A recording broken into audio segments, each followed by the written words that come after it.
landscape of media has changed. At one point in time, there was nothing but newspapers. Then there was the TV news. But now, everybody's online, telling this and telling that, giving information, misinformation, misguiding people. So I guess I got to change with the time because everybody has. And welcome back to Everybody Has a Podcast.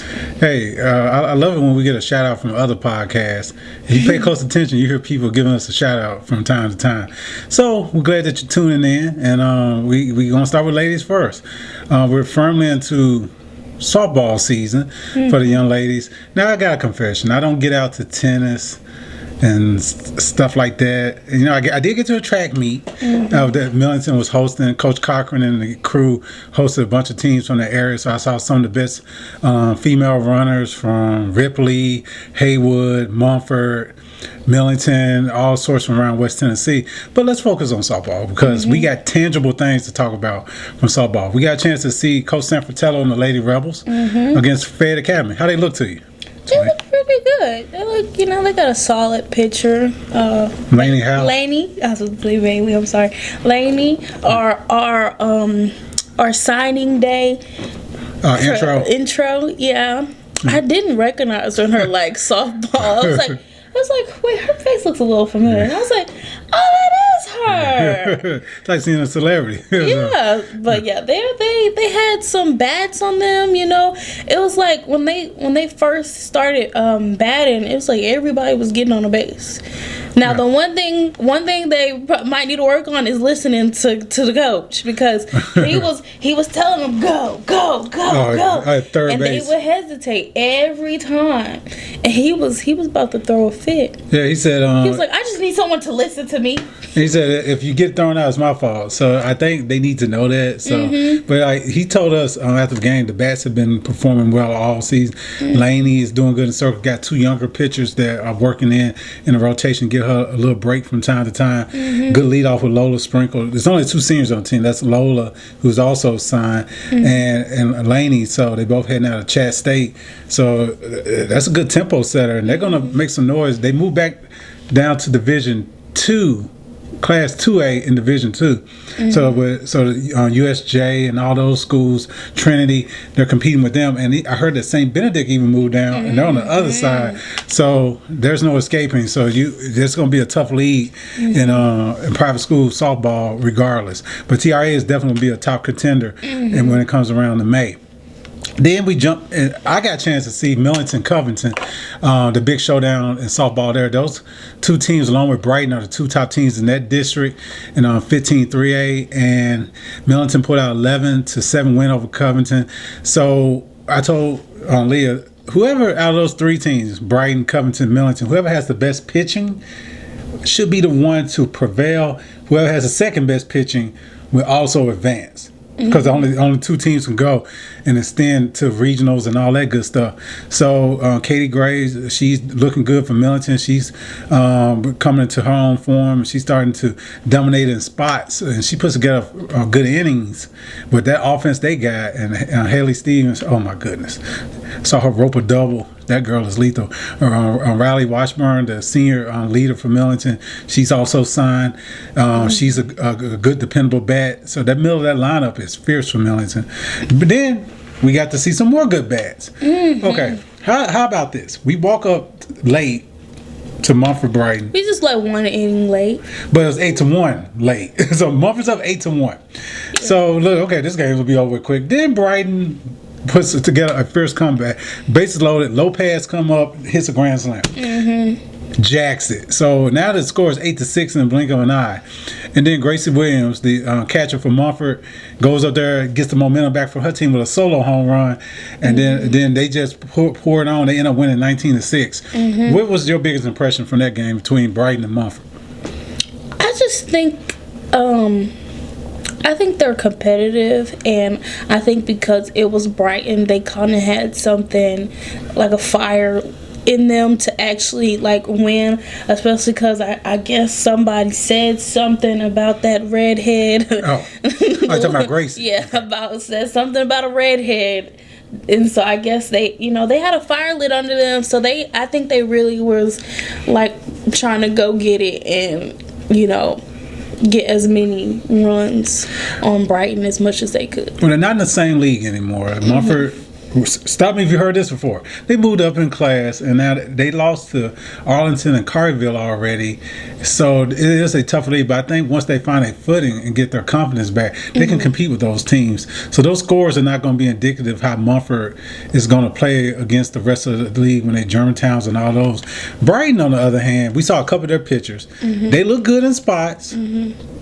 How would they look against their own class, their own league, when they're playing Covington and Millington? And that's all they really have to worry about. I'll also say Mumford was impressive because, those two girls that hit the home runs, one's a junior and one's a freshman. So it's like, that's like, of course a junior can Cadence hit Brewer, a home run, but a freshman, you don't really see that often with freshmen. So that's pretty impressive. So we saw a lot of good softball, and we're going to share it with you with some of these softball highlights. So check it out.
Welcome back. It's recap time. Okay, so the week before I went to a bunch of baseball games. I tried to make up with it with softball, but I did sneak in one baseball game this week. It was Covington Millington, and they starting off their league play. Both teams Monday night, Covington wins 12-0. And that's up at Covington. So the rematch takes place the following night, that Tuesday, at Miles Park in Millington. And the Trojans send their ace, Tyler Morgan, to the mound. And he is an ace. He gave up 4 hits, no runs through 7 innings. Good job, Millington. Did they win? No, because Blake Weir for Covington also only gave up 4 hits and no runs through 7 innings. So Covington in the extra inning pulls out a 2-0 win. They made my job a lot easier when it says 1, 2, 3 up, down. I get to go home. So I wasn't mad at the performance by both of them. 7 innings of that. Yes, so someone is going to have to break through and score. Both defenses stood up, did a great job. Timely defensive plays on both sides. Timely strikeouts from both pitchers. Tyler Morgan he was the one that threw a no-hitter against White Station early in the year. So this kid is lights out. He's a senior. I hadn't heard anything about him signing yet, but I'm pretty sure I will hear about him signing soon. We got to get the word out there about him. So we'll do our best to get the word out. Number 50 for Millington did a wonderful job. But number 12 for Covington, Blake, he was, and I think he's only a sophomore if I'm not mistaken. He matched him pitch for pitch that night. So that's what happens when you get into league play. You play those back-to-back series, and you send your 2 best pitchers out there. And, Millington is missing one of their top guns. Stop me if you heard this name before. Mr. West End Media, Cole Hawkins. He's coming back from an injury from wrestling season. And so he would have been their number 2. They would have had a better showing up there at Covington. So now they get to, play the other teams in the league, Bolton, Brighton, and all those other teams. And I think Millington is going to make some noise. Covington is the front runner. Everybody's picking them. Brighton looked good. I think they dominated Fed Ware in their first 2 games. So they're starting to get their footing. So Brighton's going to be in the middle of that picture in baseball as well. So I will bring up another guy sport for this time of year that you will have more knowledge about, track. I was at that track meet. You asked me how Di doing. He was back. He's running in relay meets, and he's running the earlier parts of the meet to get his footing back underneath him. But the word around Millington, do you think they finished state runner-up last year? Do you think they can win it this year? At this track, do you think the boys track team can bring home the overall state title? Yeah, I think it's possible.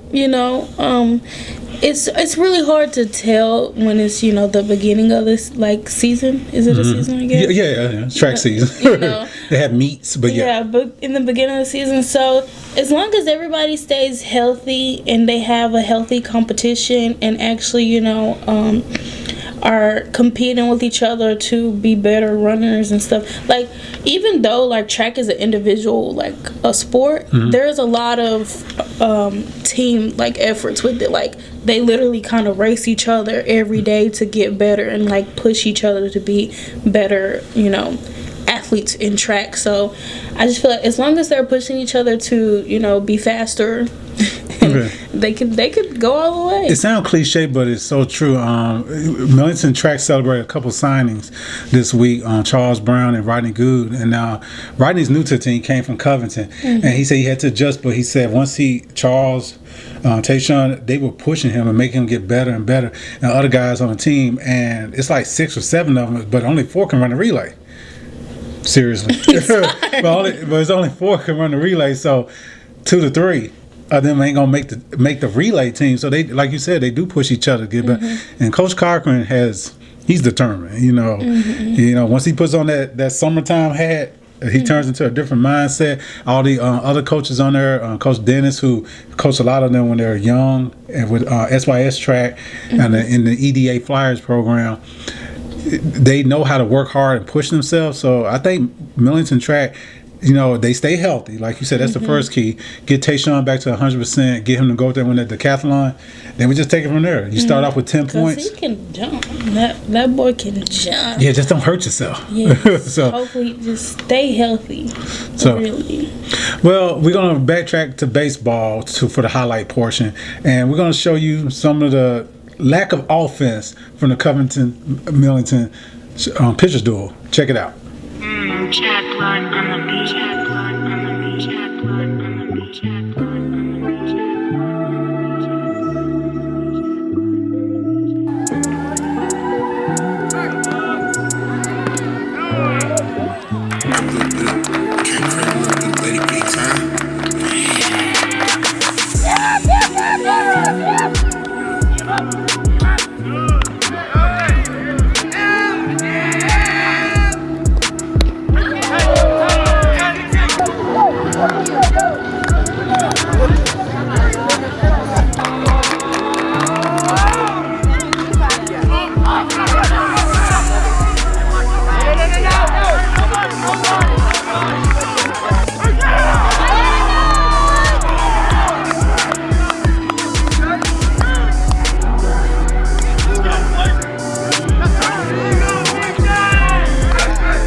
And welcome back. It's time for Sights and Sounds. And but thank God that everything has been kind of quiet on the home front here in Memphis.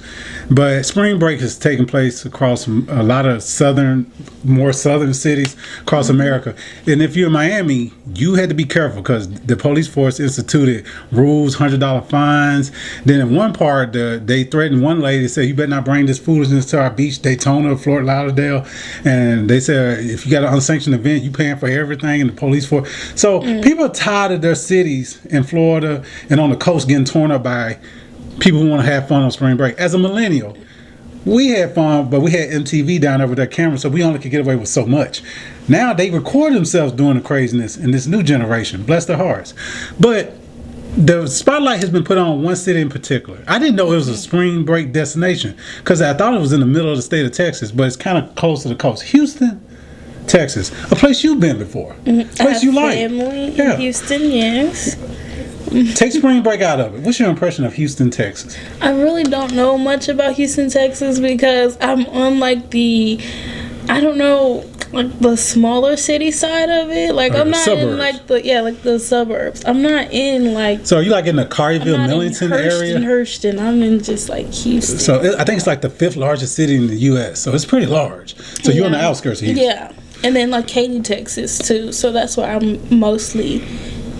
I'm not really in Houston like that. And the parts when I go into like the city, I'm going to like H Mart. Like I'm not going to none of the, Yeah.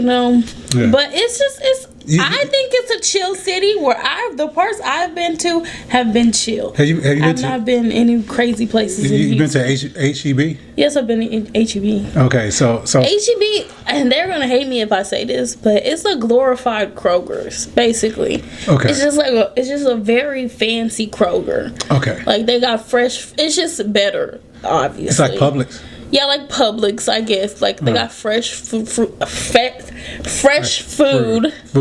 Fresh food, and they have a lot of things that they like make themselves that they're known for. Like all their food that they make, like that has their name on it. Yeah, it's really like good. You know what I'm saying? Like when we get like Equate, we're trying to hide it.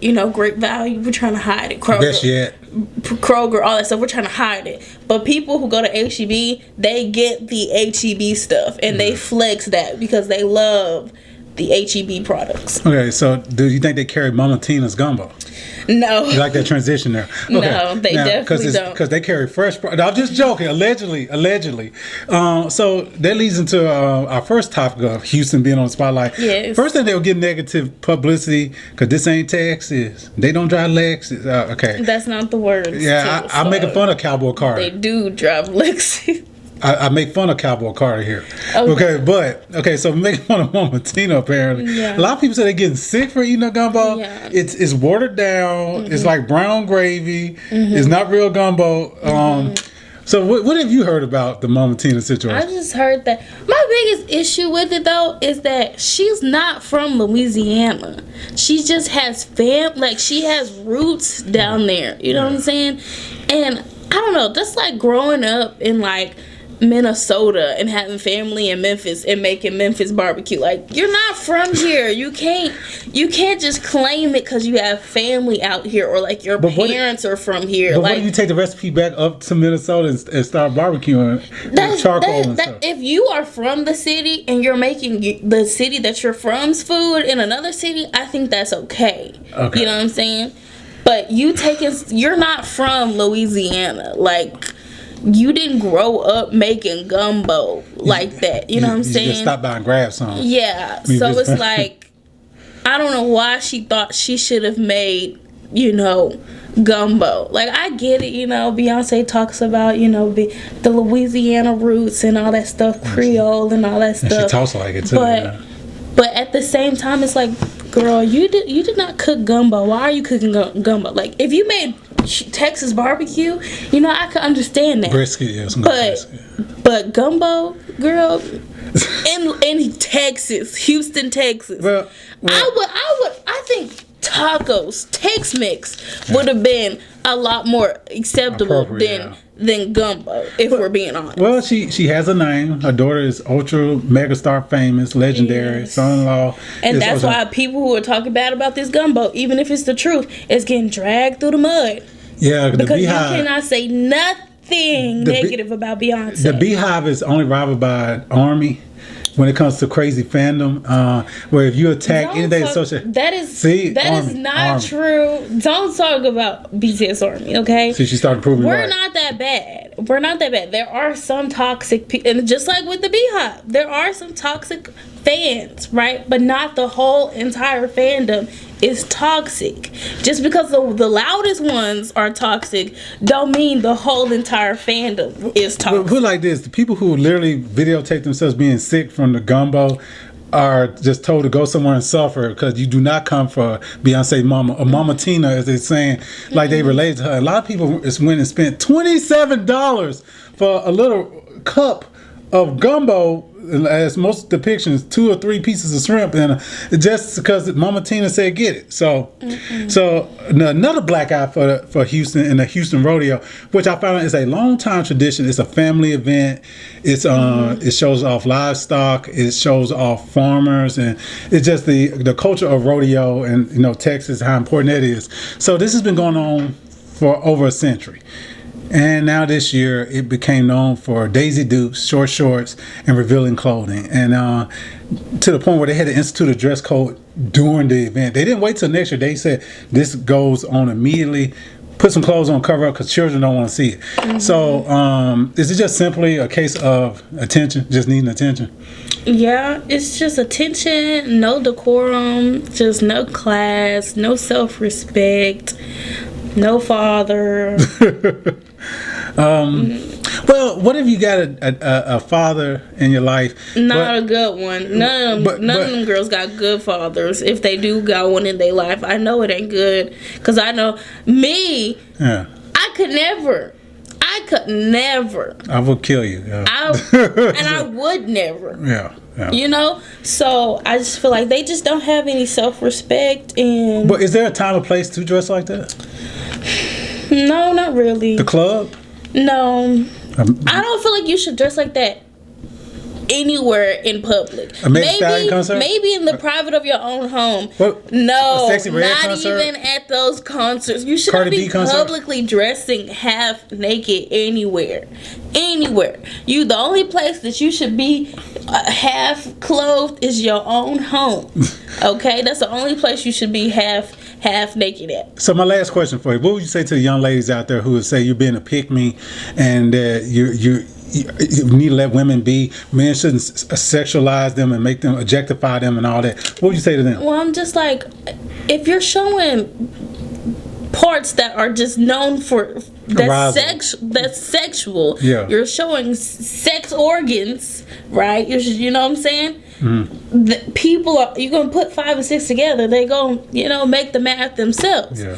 If a man didn't find that sexual, you would think they're gay. You know what I'm saying? So you can't say, oh, don't sexualize me, but if you don't sexualize me, you're gay. You know what I'm saying? It's just about self-respect. You should want more for yourself than to even give anybody a chance to objectify you or sexualize you. Like, you should appreciate and value yourself more than to give people a chance to do that to you. Mm-hmm. Well, so I'll close the segment by saying this. When it comes to the Mama Tina situation, there was a time where you had to be proven. Paul Newman's, the famous actor who may he rest in peace, had a line of salad dressings. He had to sell them in California, build them up, and then we sold them nationwide. And he was Paul freaking Newman.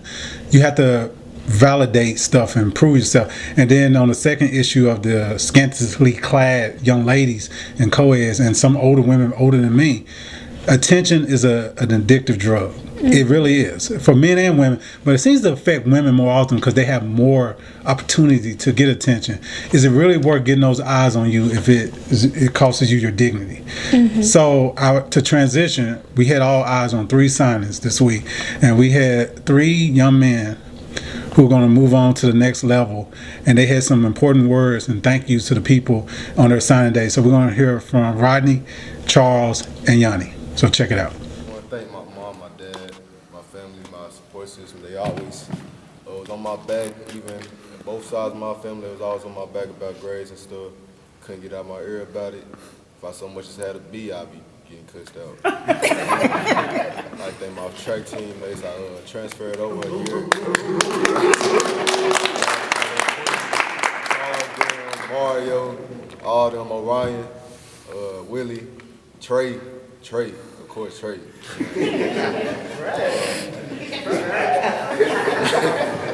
That was always in my ear, helping me out getting faster. With that motivation, there ain't no speed I can stop it. But I'd like to thank Jeff, my grandmas. Yeah, they always, especially that grandma right there. That grandma, she had me. She took me to practice every day with Covington. Wow. He took me to practice when she didn't feel like it, when she was tired every day. Wow. I stayed with her the whole year. So I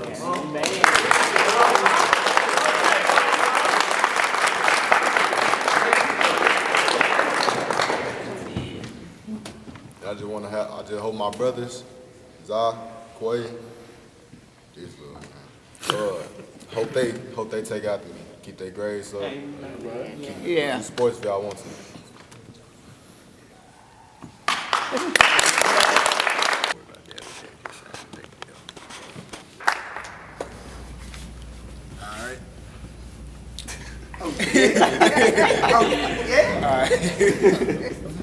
All right, first I want to thank God, because if it wasn't for him, I wouldn't be here.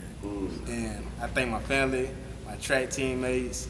I thank them for putting as much work I was putting in. And we didn't have a lot of downfalls throughout the seasons, but we was able to still make it.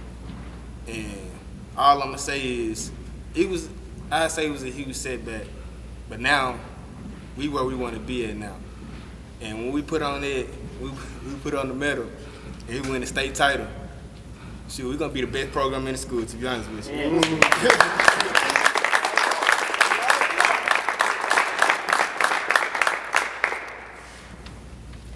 Dad, y'all want to say anything? Y'all got anything you want to say? I'm just proud of them. I can't stop smiling. I'm feeling teary-eyed.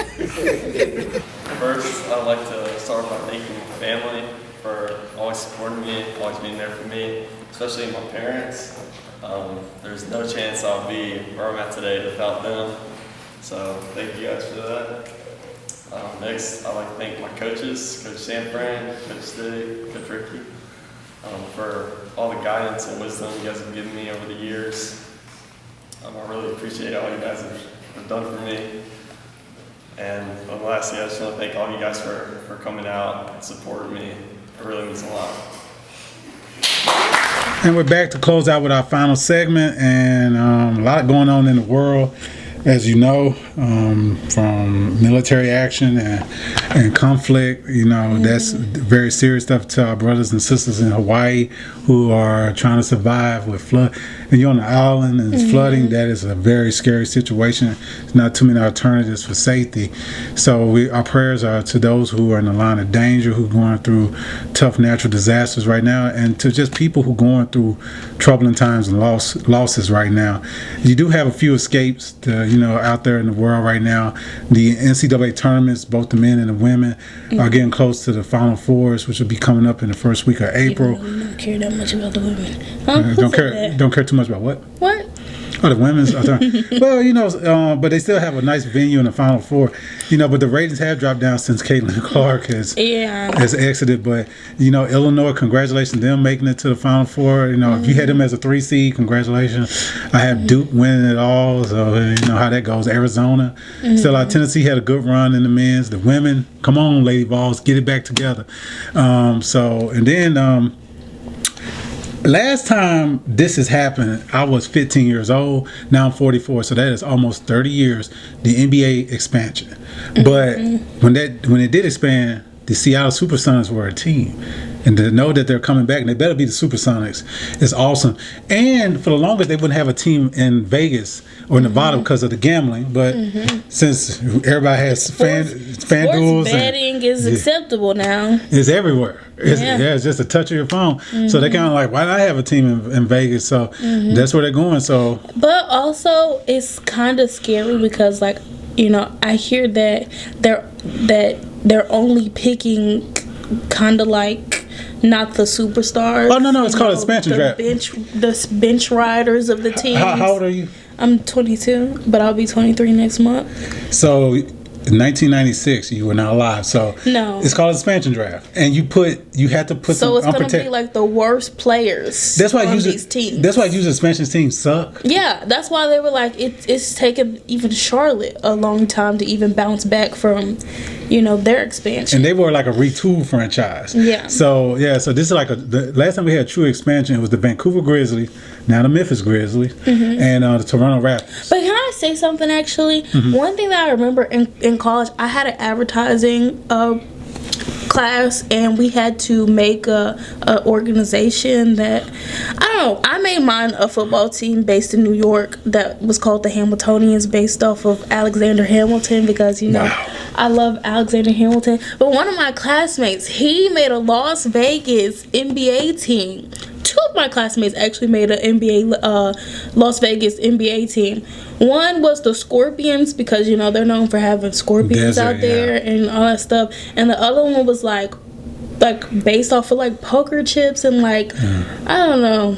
Well, they already got the aces. So it was kind of crazy that they made these like NBA like teams in Las Vegas, and now Las Vegas is getting one. Like, I guess people have been talking about it for a while. It's been since 2007. When they first hosted the All-Star game in 2007, that's when the talk started, and now it's come to So honestly, you know, y'all should hit up my classmate. I don't even remember his name, but maybe hit up one of our, you know, University of Memphis professors and advertise and see if you can, because the artwork was amazing. The scorpions, like the like symbols and everything. It was actually pretty good. Hitting them up. He should hit them up, and so he can get that money. Because it was actually really good. I was like, see, me, you know, comparing myself to my classmates with like advertisement, I was like, dang, like what am I? I'm like, dang, they are so amazing at this. You know, when you're passionate about something, I'm not that good at. When you're passionate about something, you creating these designs and stuff. So I guarantee you, most likely, both of them were sports fans, and they had a passion for it.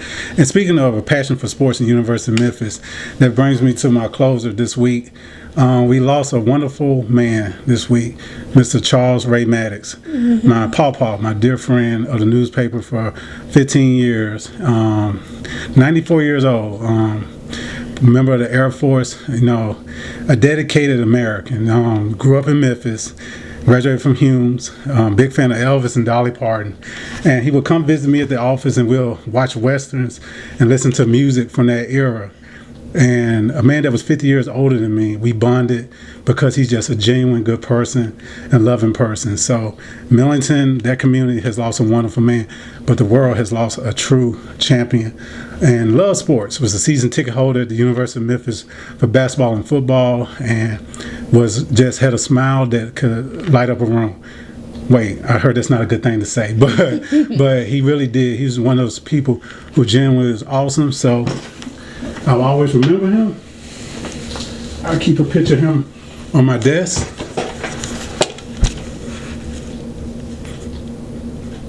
He will be missed. Love you, Mr. Maddox.